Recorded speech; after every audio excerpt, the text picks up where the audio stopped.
Assalamualaikum warahmatullahi wabarakatuh.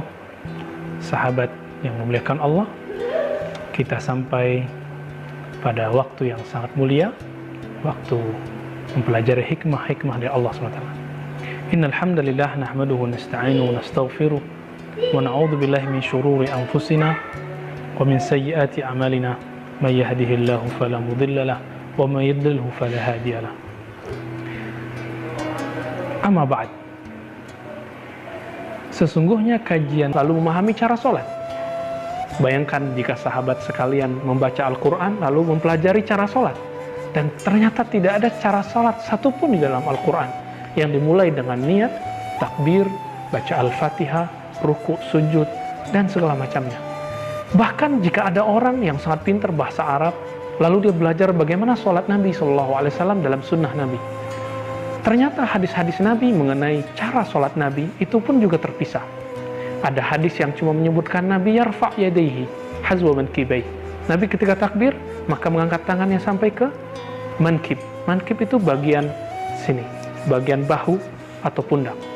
Di dalam hadis lain sampai uzunai, sampai telinganya. Kemudian di hadis berikutnya yang terpisah baru disebutkan Nabi membaca doa iftitah. Setelah itu ada hadis lain yang terpisah menyebutkan bahwa Nabi membaca Al-Fatihah, baca surah pendek, membaca ruku, segala macam.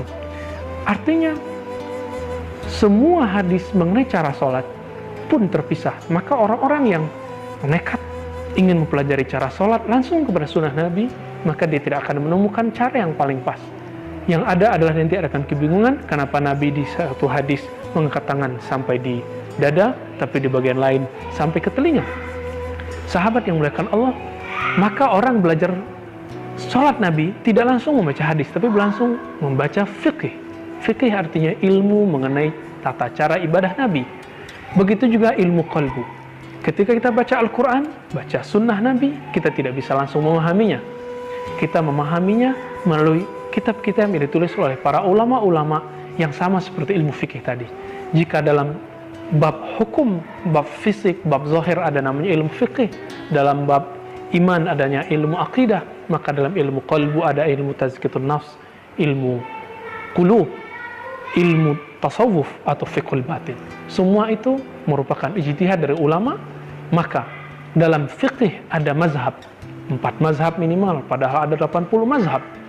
Begitu juga dalam akidah Ahlussunnah ada mazhab Asy'ariyah, Maturidiyah, Salafiyah, macam-macam. Ada beberapa mazhab. Begitu juga dalam ilmu qalbu. Ada juga mazhab Imam Abu Yazid Bustami, disebut Yazidiyah atau Bustamiyah. Ada mazhab Imam Kushairiyah. Ada mazhab Imam Ja'far As-Sadiq, Ja'fariyah. Ada mazhab Imam Abu Hasan Al-Basri, disebut Hasaniyah atau Basriyah. Semuanya merupakan hasil ijtihad mereka dalam memahami hikmah-hikmah dari Rasulullah SAW. Berdasarkan itu semua, kenapa kita menggunakan kitab ini? Karena kitab ini dapat merepresentasikan atau menjelaskan dengan baik bagaimana cara seseorang merawat hatinya ketika beribadah atau dalam bekerja atau dalam menghadapi dunia. Semoga kita dapat merawat hati kita, tidak hanya merawat fisik kita dalam beribadah. Wassalamualaikum warahmatullahi wabarakatuh. Assalamualaikum